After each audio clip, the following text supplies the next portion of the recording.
تعالیٰ کی تعریفات، حمد و ثنا، بزرگی اور بڑائی اس ذات پاک کے لیے ہے جو عرش پر مستوی ہے۔ وہ اپنی ذات اور صفات میں یکتا اور بے مثل ہے، اس کا کوئی ساجی اور شریک نہیں ہے۔ لاکھوں اور کروڑوں بلکہ ان گنت درود و سلام نازل ہو امام الانبیاء، شفیع المذنبین، رحمت للعالمین، شافع محشر، ساقی کوثر جناب محمد رسول اللہ صلی اللہ علیہ وسلم پر، جن کو اللہ تعالی نے اپنی کتاب دے کر، اپنی شریعت دے کر، اپنا آخری نبی اور رسول بنا کر دنیا میں مبعوث فرمایا۔ نبوت اور رسالت کا سلسلہ آپ کے اوپر ختم ہے۔ آپ ہی کے اتباع اور پیروی میں دنیا اور آخرت کی بھلائی ہے۔ حضرات گرامی، بزرگوں، بھائیوں، نوجوانوں، عزیز بچوں، ماؤں اور بہنوں، یہ محرم الحرام کا مہینہ چل رہا ہے۔ محرم الحرام کا مہینہ جب آتا ہے تو اپنے ساتھ کچھ موضوعات لے کر آتا ہے جن پر حالات کے تقاضے کے تحت لب کشائی کرنی ضروری ہو جاتی ہے۔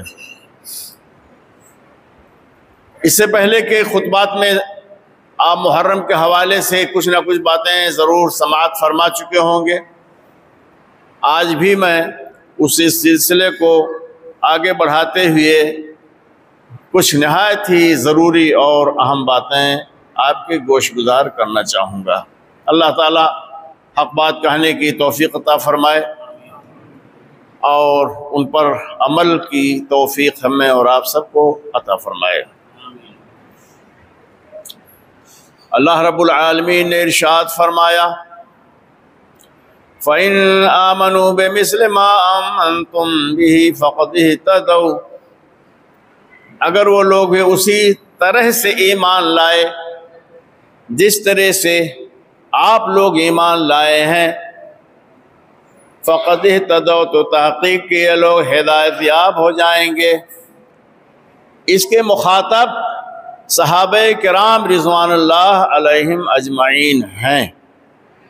اور اس آیت مبارکہ میں صحابہ کرام کو ایمان کا معیار قرار دیا گیا ہے کہ صحابہ کرام جس شکل میں رسول اکرم صلی اللہ علیہ وسلم پر ایمان لائے تھے، جیسا ان کا ایمان تھا، اگر اور آنے والے لوگ، قیامت تک کے لوگ اسی شکل میں ایمان لائیں گے تو ہدایت یاب ہوں گے، اور اگر صحابہ کے طرز سے، صحابہ کے ڈگر سے ہٹ گئے تو وہ کامیاب نہیں ہوں گے۔ ان کو اپنے ایمان کی خیر منانی چاہیے۔ میرے بھائی اور دوستو، آپ حضرات بخوبی جانتے ہیں کہ صحابہ کرام کا مقام اور مرتبہ کیا ہے، ان کی عظمت کیا ہے۔ پہلے تو یہ بات جان لیں کہ صحابی کس کو کہا جاتا ہے۔ چنانچہ محدثین نے اور اہل وصول نے صحابی کی تعریف یہ کی ہے کہ جس شخص نے ایمان کی حالت میں رسول اکرم صلی اللہ تعالی علیہ وسلم سے ملاقات کی ہو، یا ایک نظر ہی صحیح آپ کو دیکھ لیا ہو، تو وہ صحابی ہے۔ ایمان کی حالت میں آپ سے ملاقات کی ہو یا ایک نظر آپ کو دیکھ لیا ہو ایمان ہی کی حالت میں، اور ایمان ہی پر اس کی موت ہوئی ہو، تو وہ صحابی ہے۔ صحابہ کرام کی کل تعداد کیا تھی، اس کی صحیح تعداد نہیں معلوم ہے۔ اہل السیر نے، مورخین نے، محدثین نے صحابہ کرام کے حالات پر کتابیں لکھی ہیں، لیکن تمام صحابہ کا تذکرہ اس میں نہیں آ سکا ہے۔ البتہ رسول اکرم صلی اللہ تعالی علیہ وسلم نے جب سن 9 ہجری میں حج فرمایا اور آپ نے عرفات میں خطبہ ارشاد فرمایا تھا، تو اس وقت صحابہ کرام کی تعداد کا اندازہ 1,24,000 کا لگایا گیا ہے، اور بعض روایتوں میں 1,44,000 کا بھی ذکر آتا ہے۔ یہی تعداد ہے۔ ظاہر بات ہے کچھ ایسے بھی لوگ رہے ہوں گے جو اس حج میں نہیں پہنچ سکے ہوں گے، لیکن شرف صحابیت سے مشرف رہے ہوں گے۔ تو اس سے یہ معلوم ہوا کہ سب سے بڑی تعداد جو حدیث کی کتابوں میں ہے وہ 1,24,000 یا 1,44,000 ہے، اور اس سے بھی زیادہ تعداد ہو سکتی ہے۔ صحابہ کرام کی بابت امت کا اور بالخصوص محدثین کرام کا موقف کیا ہے؟ یا صحابۃ کلہم عدول، صحابہ کل کے کل عادل ہیں، صحابہ سب کے سب ثقہ ہیں، جھوٹ سے، بہتان ترازی سے، اور اسی طرح سے ایمان کے خلاف، شریعت کے خلاف اپنی طرف سے روایتیں گڑھ کر کے بیان کرنے کی جرات کسی میں نہیں تھی، اور یہ سب کے سب نہایت ہی پاکیزہ لوگ ہیں، نہایت ہی اچھے لوگ ہیں، تو ان کی ہر بات قابل اعتبار ہے، یہ سب کے سب ثقہ ہیں، قابل بھروسہ ہیں۔ یہ پوری امت کا موقف ہے۔ الصحابۃ کلہم عدول، صحابہ سب کے سب عادل ہیں، اور اسی لیے روایات حدیث میں جب کوئی روایت ایسی آ جاتی ہے کہ جہاں صحابی کا نام ذکر نہیں ہوتا ہے بلکہ آ جاتا ہے ان رجل صحب النبی صلی اللہ علیہ وسلم، یہ روایت ایسے شخص کی ہے جنہیں نبی صلی اللہ علیہ وسلم کی صحبت ملی ہے،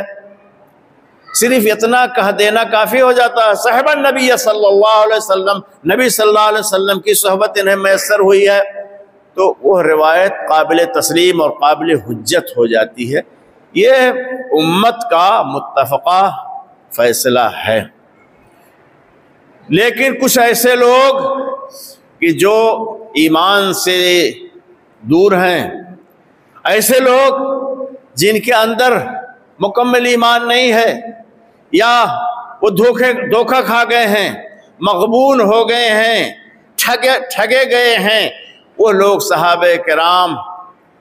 کے خلاف بھی زبانیں کھولتے رہتے ہیں، ان پر طعن و تشنیع کرتے رہتے ہیں۔ اس سلسلے میں ایک بات میں عرض کر دوں کہ یہ سب کچھ صحابہ کرام کے خلاف امت میں جو کچھ لوگ پیدا ہو گئے، مسلمانوں میں کچھ لوگ پیدا ہو گئے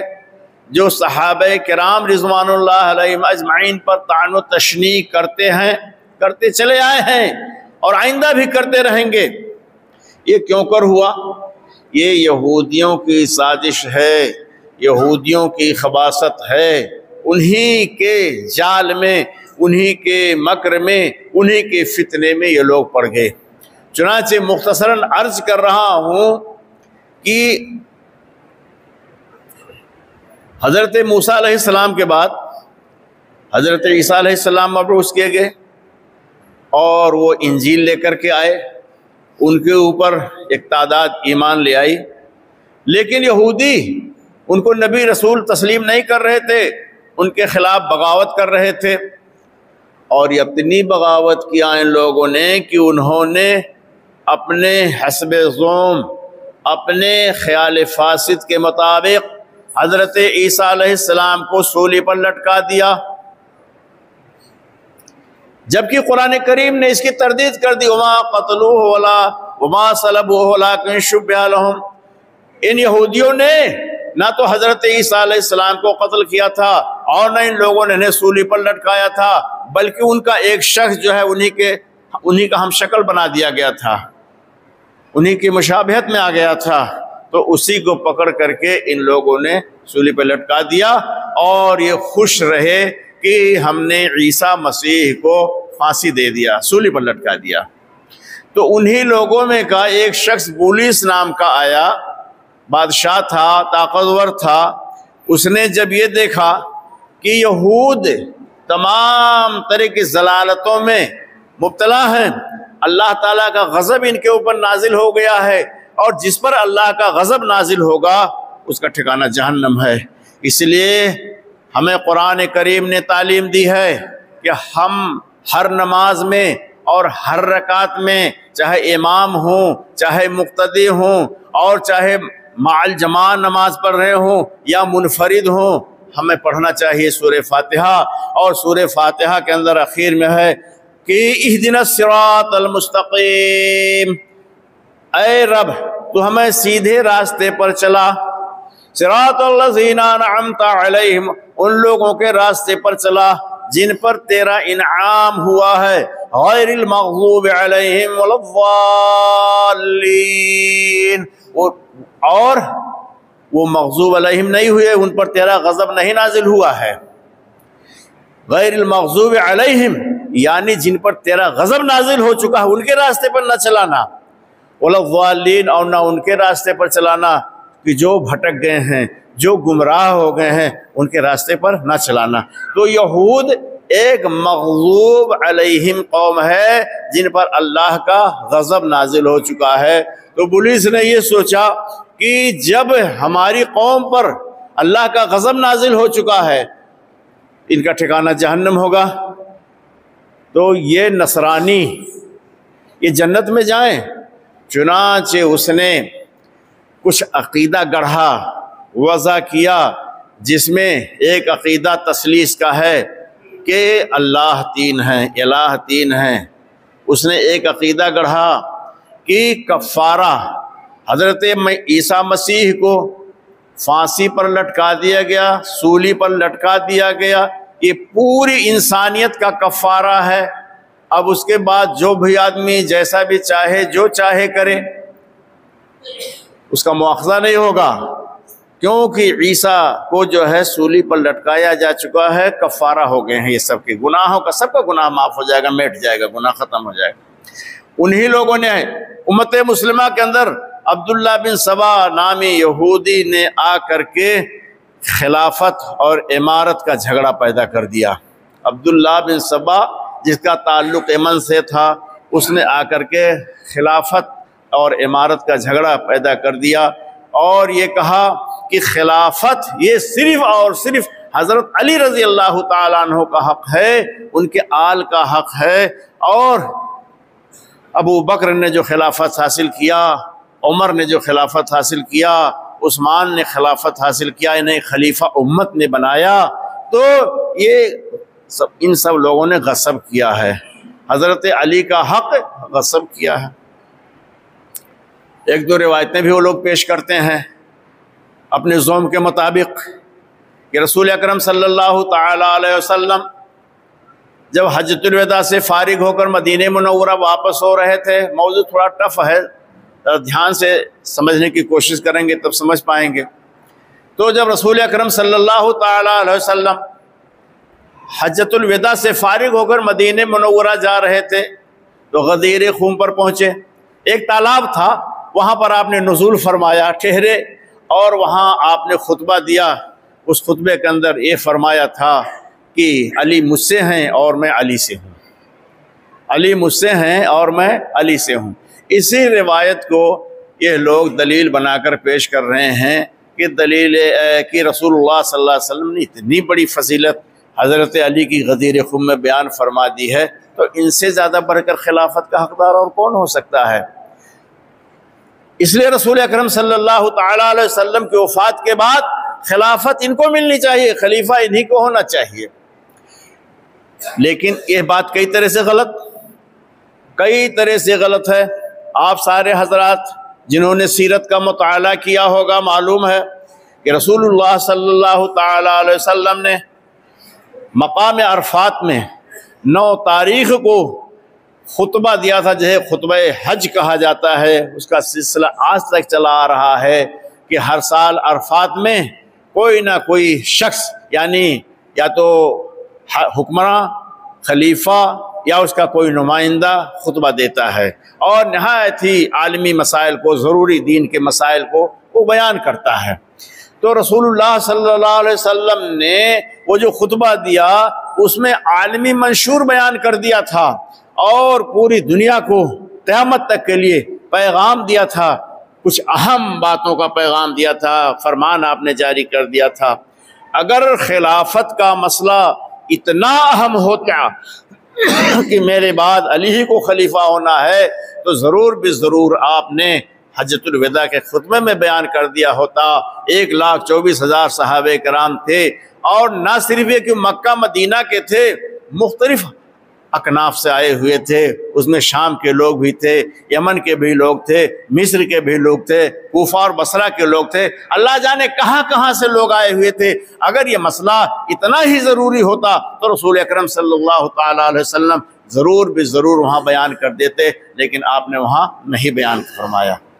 البتہ جو حضرت علی رضی اللہ تعالیٰ عنہ کے متعلق آپ نے غزیر خم میں جو فرمایا تھا، اس کا ایک پس منظر تھا کہ بعض لوگوں کو حضرت علی رضی اللہ تعالیٰ عنہ کے بعض اعمال پر کچھ اعتراض تھا، کچھ نکتہ چینی کر رہے تھے، تو رسول اللہ صلی اللہ علیہ وسلم نے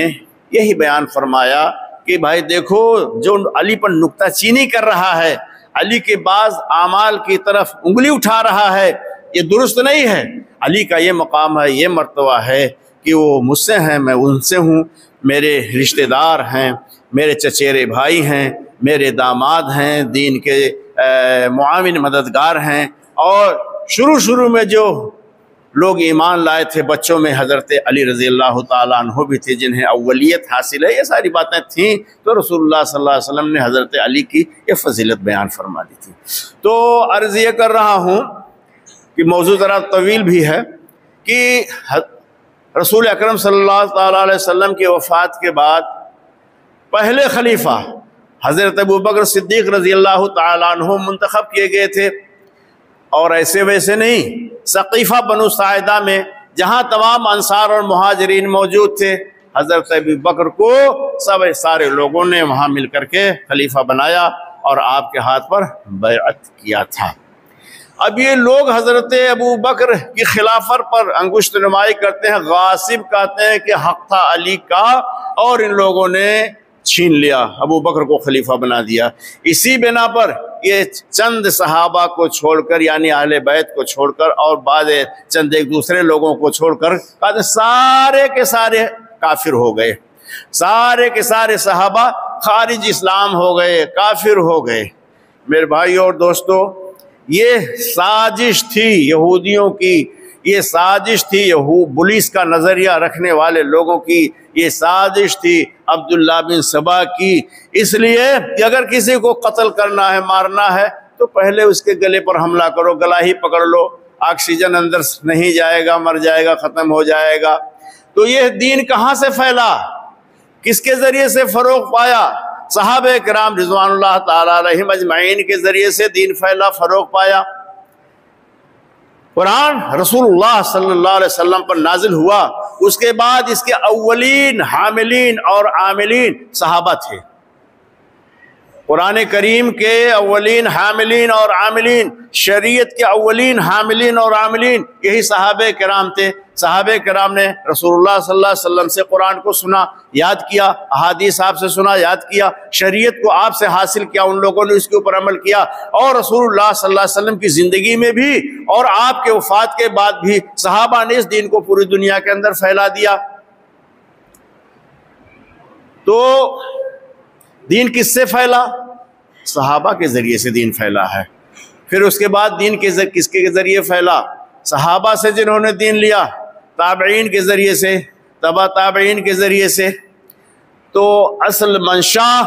ان کا دین اسلام کو مٹانا ہے، ملیا میٹ کرنا ہے، کہ جب صحابہ کرام کے اوپر سے اعتماد اٹھ گیا، اعتبار ختم ہو گیا، تو دین بھی ختم ہو گیا۔ اس لیے کہ دین انہی کے ذریعے سے حاصل ہوا تھا، تو جب انہی کے اوپر سے اعتبار ختم ہو گیا، وہ گمراہ ہو گئے اور کافر قرار پا گئے، تو پھر دین کہاں بچا؟ دین بچا ہی نہیں، ختم ہو گیا دین۔ یہ اصل سازش ہے دین اسلام کو ختم کرنے کی، ملیا میٹ کرنے کی۔ میرے بھائی اور دوستو، اب پھر آپ اس آیت پر جس کو ابھی میں نے پڑھا اور پھر سے سنیے، فَإِنْ آمَنُوا بِمِثْلِ مَا آمَنْتُمْ بِهِ فَقَدْ اهْتَدَوْا۔ آنے والے لوگ قیامت تک کے لیے ہے کہ اگر یہ لوگ اسی طرح سے ایمان لائے جس طرح سے آپ لوگ ایمان لائے ہو، تو کامیاب ہوں گے، ہدایت یاب ہوں گے۔ تو صحابہ کرام کا ایمان اور صحابہ کرام قیامت تک کے لیے یہ معیار ہیں، یہ اتنا اونچا مرتبہ صحابہ کا ہے۔ اور کئی جگہوں پر قرآن حکیم میں صحابہ کرام کی شان بیان کی گئی ہے، چنانچہ سورہ توبہ میں ہے وَالسَّابِقُونَ الْأَوَّلُونَ مِنَ الْمُهَاجِرِينَ وَالْأَنصَارِ وَالَّذِينَ اتَّبَعُوهُم بِإِحْسَانٍ رَضِيَ اللَّهُ عَنْهُمْ وَرَضُوا عَنْهُ، سابقین اولین مہاجرین اور انصار کے جو سابقین اولین ہیں، یعنی سابقین اولین جو پہلے ایمان لے آئے ہیں، اللہ کے اوپر، اس کے رسول کے اوپر، کتاب پر ایمان لائے ہیں، تو کیا فرمایا ان کے مطابق والسابقون الاولون من المہاجرین والانصار،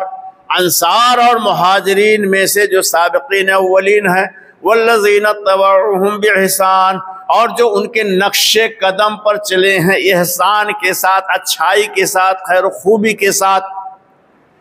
تو ان کے لیے کیا ہے؟ رضی اللہ عنہم ورضوا عنہ، اللہ ان سے راضی ہو گیا، وہ اللہ سے راضی و خوش ہو گئے۔ لہم جنات تجری تحتہا الانہار، ان کے لیے باغات ہیں، جنتیں ہیں کہ جن کے نیچے سے نہریں جاری ہیں۔ یہ تو اللہ سبحانہ وتعالیٰ نے مہر لگا دیا ان کے جنتی ہونے پر اور ان کے صاحب ایمان ہونے پر، پختہ مومن ہونے پر، یہ تو قرآن نے مہر لگا دیا ہے۔ اب یہ بعد کے جو لوگ ہیں اور جو اسلام کے دشمن ہیں یا ایمان کے دشمن ہیں، وہ صحابہ کرام پر کیچڑ اچھالتے ہیں اور ان کے خلاف طرح طرح کی باتیں بیان کرتے ہیں، تو ان کو اپنے ایمان کی خبر لینی چاہیے۔ اور اسی طرح سے دوسرے مقام پر سورہ فتح کے اندر اللہ سبحانہ وتعالیٰ نے ارشاد فرمایا محمد الرسول اللہ والذین معہ اشداء علی الکفار، محمد صلی اللہ علیہ وسلم اور ان کے صحابہ جو آپ کے ساتھ ہیں، اشداء علی الکفار، یہ کفار کے حق میں بڑے سخت ہیں، رحماء بینہم، باہم یا آپس میں رحیم و کریم ہیں، ایک دوسرے کے ساتھ مہربانی اور محبت کا معاملہ کرتے ہیں۔ تراہم رکعا سجدا یبتغون فضلا من اللہ ورضوانا، انہیں تم دیکھو گے کس حال میں؟ رکعا، رکوع کی حالت میں دیکھو گے، سجدے کی حالت میں دیکھو گے۔ تو یہ صحابہ کرام ہے کہ قرآن جن کے اوصاف کو اس طرح سے بیان کر رہا ہے، اور یہ بدبخت روافظ اور شیعہ جو یہودیوں کا شکار ہو گئے ہیں، یہ لوگ جو ہے ان کے اوپر انگشت نمائی کرتے ہیں، انہیں اسلام سے خارج قرار دیتے ہیں۔ تو سابقین اولین کون لوگ تھے؟ سابقین اولین وہ لوگ تھے کہ جو غزوہ بدر میں شریک تھے، جن کی تعداد 313 تھی۔ اور سابقین اولین کون تھے؟ جو بیعت الرضوان میں تھے۔ تو بیعت الرضوان کے اندر غزوہ بدر کے لوگ بھی آگے، غزوہ کیسے حدیبیہ کے موقع پر جو بیعت الرضوان پیش آیا، رسول اللہ صلی اللہ علیہ وسلم نے بیعت لیا تھا صحابہ سے، اس میں 1400 کی تعداد بخاری شریف کے اندر بیان کی گئی ہے کہ اس وقت ان کی تعداد 1400 تھی۔ یہ سابقین اولین ہیں، اور ان کا مقام رسول اللہ صلی اللہ علیہ وسلم نے بیان فرمایا کہ لو ان احدکم انفق مثل احد ذهبا، تم میں کا کوئی شخص اگر احد پہاڑ کے برابر بھی سونا خرچ کر دے، پہاڑ 1 کنٹل 2 کنٹل معاملہ نہیں، 10-5 کنٹل کا معاملہ نہیں، احد پہاڑ جس کی لمبائی جو ہے لگ بھگ 5 کلومیٹر ہے، تو اس کے برابر سونا خرچ کر دے، تو بھی صحابہ کرام نے جو خرچ کیا ہے، گیہوں خرچ کیا، کھجور خرچ کیا، اس کے جو ہے نصف ساتھ تک نہیں پہنچ سکتے ہیں، یہاں تک کہ 1 مد کے برابر بھی نہیں پہنچ سکتے ہیں، 1 پاؤ کے برابر یعنی آدھا کلو، اس کے برابر بھی نہیں پہنچ سکتے ہیں۔ یہ ان کا درجہ ہے، یہ ان صحابہ کرام کا مقام و مرتبہ ہے۔ میرے بھائی اور دوستو، شیخ الاسلام ابن تیمیہ رحمہ اللہ، جنہوں نے شیعوں اور روافظ کا سارا پول کھول دیا ہے، بخیا ادھیڑ کر انہوں نے رکھ دیا اپنی کتاب منہاج السنہ کے اندر۔ منہاج السنہ میں وہ فرماتے ہیں کہ لوگوں نے یہودیوں سے پوچھا کہ یہودیوں میں سب سے افضل کون لوگ ہیں؟ تو کہا وہی لوگ جو حضرت موسیٰ پر ایمان لائے۔ اور کہا نصارہ میں سب سے افضل لوگ کون ہیں؟ تو کہا حضرت عیسیٰ کے حواری ہیں سب سے افضل۔ اور جب ان روافض سے پوچھا گیا کہ صحابہ کرام کے بارے میں، یہ امت مسلمہ کے بارے میں سب سے بدتر لوگ کون ہیں؟ کہا وہ صحابہ تھے۔ سب سے بدتر لوگ صحابہ تھے، جن کو قرآن نے خیر امت قرار دیا، جن کو جنتی قرار دیا، بخشا بخشایا قرار دیا، ان کے بارے میں کہتے ہیں شر ھذی الامہ، یہ امت کے سب سے برے لوگ تھے، سب سے بدترین لوگ تھے۔ معنی اس کا کیا نکل رہا ہے کہ قرآن کریم پر بھی ان کا ایمان نہیں ہے اور قرآن کریم کے بیان کو بھی یہ جھٹلا رہے ہیں۔ اس لیے میں کہتا ہوں انہیں اپنے ایمان کی خبر لینی چاہیے۔ شیخ الاسلام ابن تیمیہ رحمہ اللہ نے اپنی کتاب یعنی منہاج السنہ کے اندر ان کا جو ہے موازنہ کیا ہے یہودیوں سے بہت سارے مسائل میں، کہ جو یہودی کام کرتے ہیں ٹھیک یہی کام یہ لوگ بھی کرتے ہیں، وہی طریقہ وہی طور ہے، یہ یہودیوں سے ان لوگوں نے سیکھا ہے۔ تو وقت ختم ہوا اور باتیں بہت ساری رہ گئیں، صرف اتنا عرض کرنا ہے کہ صحابہ کرام کا مقام اور مرتبہ بہت اونچا ہے۔ شیعوں کے اور روافض کے ورغلانے اور بہلانے میں کسی کو نہیں آنا چاہیے، لیکن ہمارے وہ نوجوان اور کم پڑھے لکھے لوگ جنہیں ان سب باتوں کا پتہ نہیں ہے، جن کے اندر یہ سب بصیرت نہیں ہے، وہ بعض نام نہاد مؤلفین کی کتابوں کو پڑھ لیتے ہیں، جنہوں نے حضرت عثمان رضی اللہ تعالیٰ عنہ کو کٹ گھرے میں کھڑا کر دیا ہے، جنہوں نے حضرت امیر معاویہ رضی اللہ تعالیٰ عنہ پر طنز کیا ہے، تان و تشنیع کیا ہے، یہ ساری چیزیں ہیں، ان کو پڑھ کر کے یہ بھی جو حضرت امیر معاویہ پر زبان تان دراز کرتے ہیں، حتیٰ کہ گالیاں تک ان کو دیتے ہیں، حضرت عثمان رضی اللہ تعالیٰ عنہ کے خلاف زبان تان دراز کرتے ہیں، برے برے الفاظ ان کے خلاف استعمال کرتے ہیں، جبکہ حدیث کے مطابق رسول اللہ صلی اللہ علیہ وسلم نے ارشاد فرمایا ہے کہ خلافت راشدہ 30 سال تک قائم رہے گی، یعنی حضرت علی رضی اللہ تعالیٰ عنہ تک۔ تو 30 سال کل ملا کر حضرت ابوبکر کی جو مدت ہے وہ، حضرت عمر فاروق کی مدت ہے وہ، حضرت عثمان غنی کی جو خلافت کی مدت ہے، حضرت علی کی جو خلافت کی مدت ہے، یہ کل ملا کر کے 30 سال ہو رہا ہے۔ تو 30 سال کو خلافت راشدہ تسلیم کیا جا رہا ہے امت کے اندر، کہ یہ سب کے سب دین حق پر قائم تھے، بالکل سیدھے اور راستے پر تھے، رشد و ہدایت کے مطابق یہ انہوں نے کام کیا ہے، رشد و ہدایت کے مطابق جو ہے خلافت کا، حکومت کا کام کیا ہے۔ تو کسی کو دھوکے میں نہیں آنا چاہیے کہ جن لوگوں نے حضرت عثمان کے خلاف لکھا اور کٹ گھرے میں کھڑا کیا ہے، ان کو کیسے؟ لکھنے والے کو بھی پتہ نہیں، لکھنے والے کو عالم نہ ہونا چاہیے، لکھنے والے کو ان سب چیزیں جو لکھتا ہے کہتا ہے وہ عالم ہونا چاہیے۔ کوئی بھی کتاب مل گئی، جٹیل کتاب علم گلم اس کو پڑھ کر کے نقل کر دیا، تو شیعی روایتوں کا حوالہ لے کر، ابو محنف کا حوالہ لے کر کے، اور اسی طرح سے واقدی کا حوالہ دے کر کے، اور اسی طرح سے تبری، وہ بھی ضعیف ضعفاء میں ان کا شمار ہوتا ہے، ان سب لوگوں کی ضعیف منکر روایتوں کو لے کر کے اور حضرت عثمان پر دیگر صحابہ کرام پر طعن و تشنیع کرتے ہیں۔ یہ بڑے ہی افسوس کی بات ہے اور یہ نہایت ہی قابل اعتراض بات ہے۔